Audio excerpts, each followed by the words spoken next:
नमस्कार दोस्तों, we brain storming classes के इस यूट्यूब चैनल पर आपका एक बार फिर से हार्दिक स्वागत एवं अभिनंदन।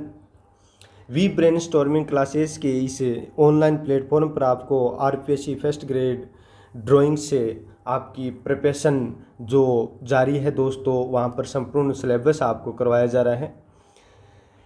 आज का हमारा विषय होगा दोस्तों सांची का स्तूप।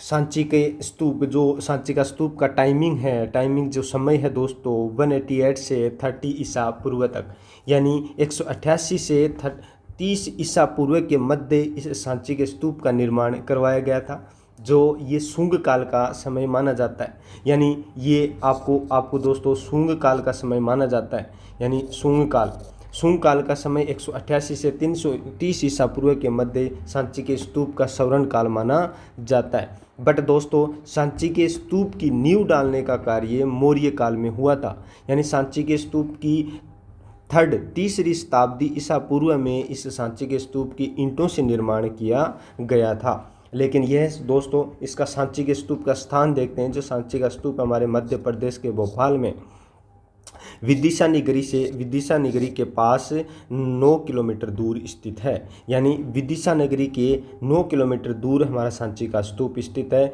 जो रायसेन पहाड़ी पर स्थित है, जो उसको और नदी के किनारे है बेतवा नदी।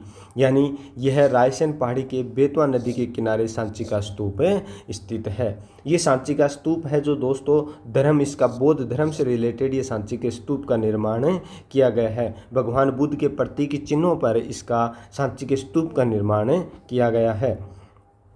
शुंग काल का मूर्तिकला का यह सर्वश्रेष्ठ उदाहरण माना जाता है, जो सांची का स्तूप है। प्राचीन नाम है इस सांची का स्तूप के दोस्तों, इंपॉर्टेंट है, एक बार डीएसएसबी इनमें क्वेश्चन में पूछ लिया गया है कि इसका प्राचीन नाम काकनाद नोद या काकनई या बेसिदगिरी या चैत्यागिरी के नाम से इसे जाना जाता है। प्रारंभिक निर्माण दोस्तों तीसरी शताब्दी ईसा पूर्व में माना जाता है, जो मौर्य काल का समय था, मौर्यकालीन समय था। यानी मौर्य काल के समय इसका ईंटों से प्रारंभिक निर्माण स्टार्ट हुआ था। और यह दोस्तों अब जो शुंग काल है उसको पत्थरों से निर्माण शुंग काल के अंदर किया गया था, जिसका माध्यम बलुआ पत्थर, चुनार के बलुआ पत्थर व लाल बलुआ पत्थर का इसका माध्यम है, जिसके जो सांची के स्तूप के अंड के चारों ओर पत्थरों से इसकी जुड़ाई की गई थी।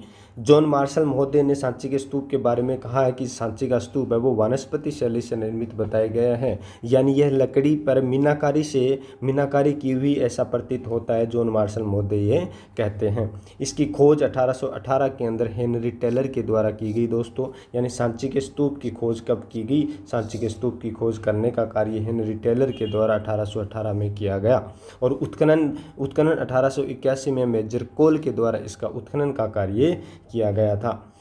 सबसे इम्पोर्टेंट आता है कि दोस्तों सांची के स्तूप को संरक्षित का कार्य डॉक्टर मोहम्मद हामिद कुरैशी को जाता है। यही एग्जाम में पूछ लिया गया आपको कि सांची के स्तूप को संरक्षित करने का कार्य किसने किया था? तो डॉक्टर मोहम्मद हामिद कुरैशी ने किया था।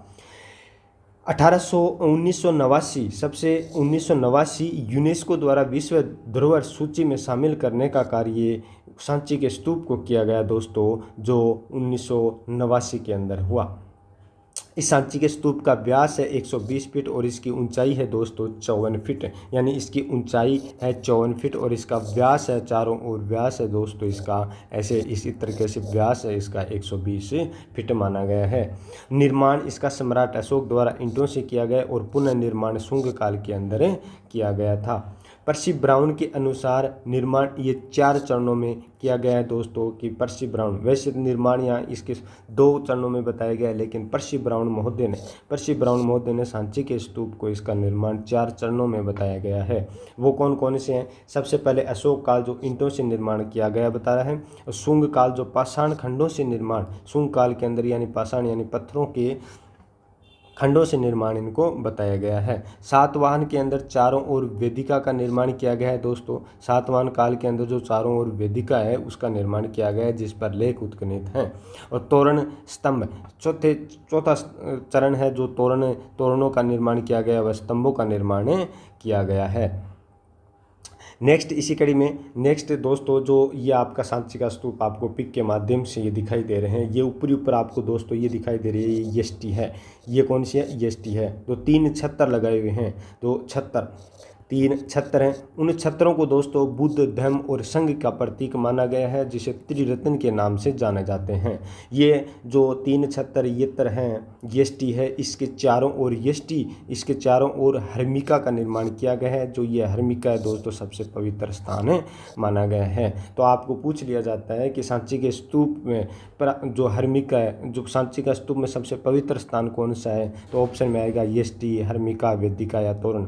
इसमें आपका आंसर क्या आ जाएगा? हर्मिका सांची के स्तूप में सबसे पवित्र स्थान है माना गया है।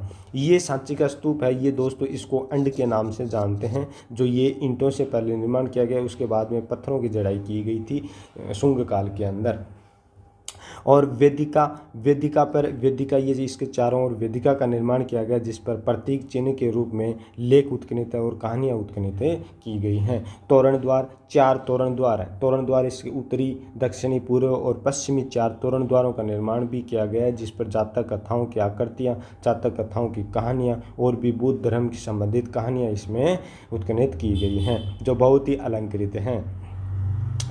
आपको सांची के स्तूप के बारे में ये जान लिया होगा। अब देखते हैं दोस्तों इनके बुद्ध के 2 शिष्य की अस्थियाँ। यहाँ पर जो सांची का स्तूप है, यहाँ पर बुद्ध के 2 शिष्यों की अस्थियाँ भी हमें प्राप्त हुई हैं। वो दो शिष्य कौन कौन से? एक तो शालिपुत्र, एक है दोस्तों महामिद गयालेन। यानी महामिद गयालेन और शालिपुत्र के बुद्ध के 2 शिष्यों की अस्थियों का मिलने का हमें प्रमाण मिला है, वो सांची के स्तूप में प्राप्त हुआ है। सांची में संघभेद अभिलेख का संबंध भी अशोककालीन से माना गया है। दोस्तों नोट लगा के लिखिएगा कि सांची में संघभेद अभिलेख का संबंध अशोक से है। वेदिकाओं पर बुद्ध की 4 घटनाओं को उकेरा गया है। दोस्तों जो वेदिकाएं हैं, वेदिकाओं के बुद्ध की 4 घटनाओं को उकेरा गया है, जिसे जन्म की घटना है, बोधिसत्व की प्राप्ति की जो घटना है, धर्म चक्र परिवर्तन की घटना है और महापरिनिर्वाण की घटना है। इस प्रकार से 4 घटनाओं को वेदिका के ऊपर उत्केरने का कार्य शुंग काल के अंदर किया गया है। सांची का स्तूप बौद्ध धर्म की हीनयान शाखा से संबंधित माना गया है। दोस्तों ये हीनयान शाखा है जो प्रतीक के रूप में पूजा करने वाली शाखा है, और महायान शाखा थी दोस्तों मूर्ति के रूप में पूजा करने वाली शाखा महायान हो गई, और हीनयान शाखा प्रतीक के रूप में। तो यानी सांची का जो स्तूप है, यहाँ पर प्रतीक के रूप में पूजा की जाती थी महात्मा बुद्ध की। तो बौद्ध धर्म से संबंधित ये स्तूप है जो हीनयान शाखा से संबंधित है। सांची के स्तूप के तोरण द्वार के बारे में हम अध्ययन करेंगे दोस्तों अच्छे से, कि तोरण द्वार सांची के स्तूप बहुत ही इंपॉर्टेंट माने जाते हैं। ये तोरण द्वार आपको दिखाई दे रहे होंगे दोस्तों, ये तोरण द्वार आपको बहुत ही अलंकृत तोरण द्वार हैं। इसके यहाँ पर ये स्तंभ आपको दिखाई दे रहे होंगे, खंभे, यहाँ पर ये खंभे बहुत ही अलंकृत हैं। यहाँ पर बहुत ही ज़्यादा कहानियाँ उत्कीर्णित की गई हैं। और ये इसके ऊपर तोरण द्वार, ये यष्टि आपको तोरण द्वार हैं, ये दिखाई दे रहा होगा। सबसे पहले दोस्तों सर्वप्रथम दक्षिणी तोरण द्वार का निर्माण करवाया गया था सांची के स्तूप के अंदर। यानी सर्वप्रथम दक्षिणी तोरण द्वारों का निर्माण किया गया था। और उत्तरी 2 तोरण द्वार है दोस्तों, ये आपको उत्तरी तोरण द्वार दिखाई दे रहा हो। उत्तरी तोरण द्वार पर दोस्तों सर्वाधिक अलंकृत करने का कार्य किया है। यानी सबसे इम्पोर्टेंट है कि सांची के स्तूप में जो तोरण द्वार हैं उन पर सर्वाधिक अलंकृत तोरण द्वार कौन सा है? तो वह होगा आपका उत्तरी तोरण द्वार। और सर्वप्रथम उसका निर्माण करवाया गया वो हो गया दोस्तों आपका दक्षिणी तोरण द्वार।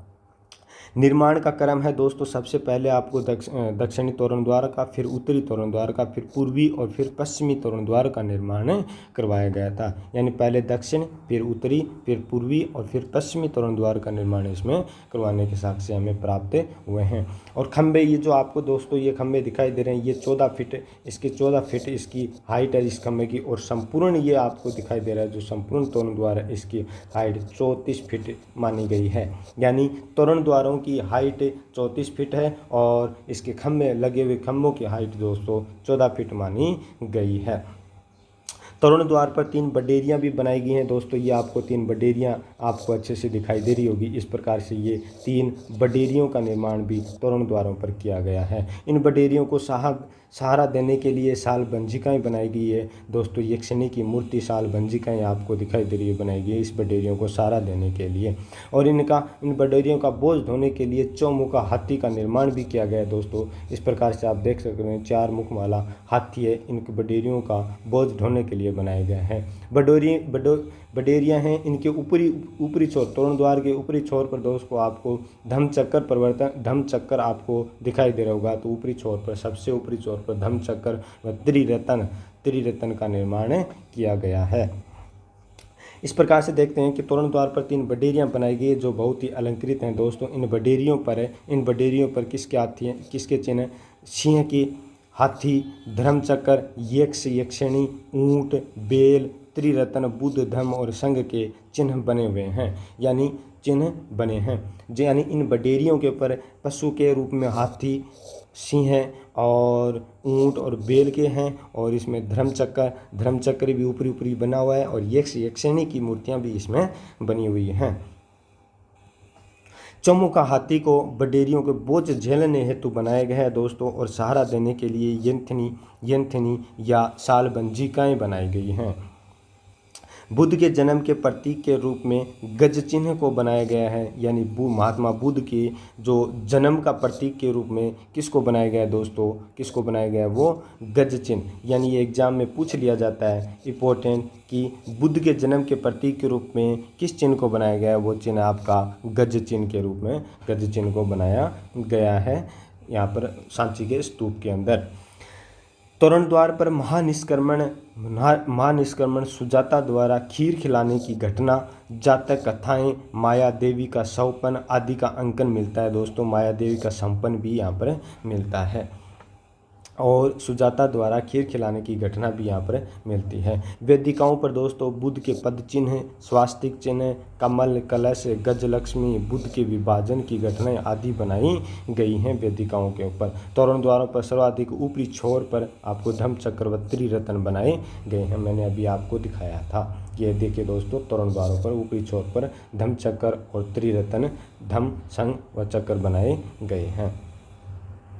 इस प्रकार से दोस्तों जो सांची के स्तूप से प्राप्त शिल्प देखते हैं, जो सांची स्तूप से प्राप्त शिल्प कौन से हैं?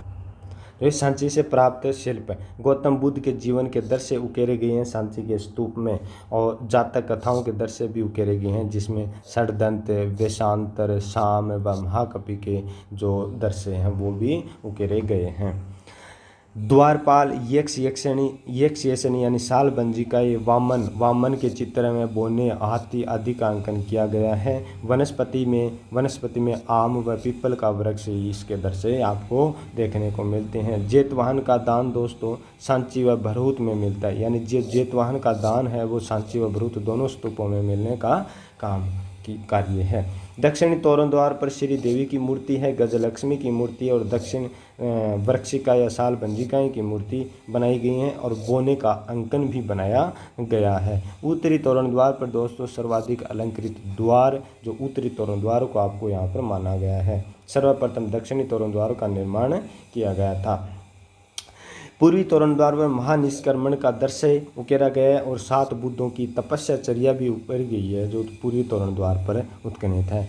पश्चिमी तोरण द्वार पर अस्थियों के लिए युद्ध, यानी जो अस्थियों हेतु युद्ध करते थे महात्मा बुद्ध, इसमें अशोककालीन अस्थियों हेतु अशोक काल के अंदर अस्थियों के लिए युद्ध किया था, उस युद्ध को उकेरा गया है पश्चिमी तोरण द्वार पर। और महाकवि जातक की कथाएं हैं वो पश्चिमी तोरण द्वार पर उकेरी गई हैं। तो इस प्रकार से आपको क्वेश्चन पूछ लिया जाता है दोस्तों कि निम्न में से दक्षिणी तोरण द्वार पर उत्कीर्णित था सांची के स्तूप में, तो आप में एक ऑप्शन में गजलक्ष्मी दे देगा, दूसरा ऑप्शन अस्थियों के लिए युद्ध को उकेरा गया या महानिष्क्रमण का दृश्य, तो आप गजलक्ष्मी इसमें राइट आंसर हो जाता है। तो इस प्रकार से हमने सांची के स्तूप को अच्छे से अध्ययन किया था। आई होप क्लियर गाइज आपको सबको अच्छे से समझ में आया होगा। इसी प्रकार से नेक्स्ट वीडियो देखने के लिए आप इस YouTube चैनल को सब्सक्राइब एवं लाइक कीजिएगा और शेयर कीजिएगा दोस्तों। तब तक अगले वीडियो जानने के तब तक जय हिंद, जय भारत मेरे प्यारे मित्रों।